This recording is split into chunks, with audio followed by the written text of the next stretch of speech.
Hello, have you ever rolled out a tech solution even though you suspected it wasn't going to work?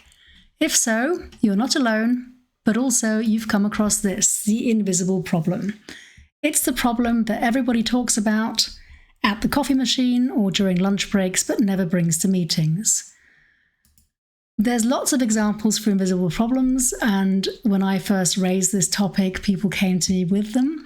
So for the tech solution, frequently senior leadership says, we've discovered this is going to change the world and change the organization, and operations, IT, tech teams, business teams know that from an operational standpoint, there's going to be some hiccups along the way, but nobody wants to raise it because they don't want to be negative.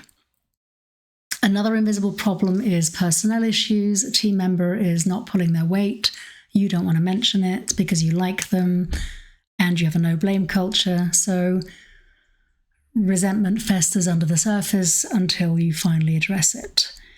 And a third one that often is relevant but rarely addressed is bias. So I was in a meeting and somebody said to me, Isabel, how do I better work with women? And I said, tell me more.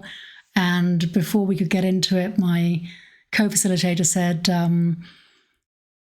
shall we just change the topic? And he was uncomfortable discussing this because it's a biased topic.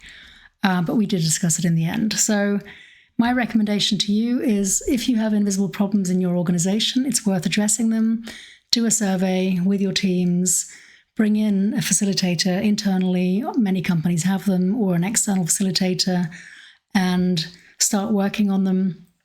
And before you do, or even actually, no, before you do, try to understand in whose interest is it to keep an issue hidden, or for whom would it be uncomfortable if you start talking broadly about an invisible problem.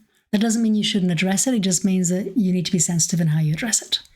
Thanks for listening and have a lovely evening. Drop your comments in the comments section. Good night.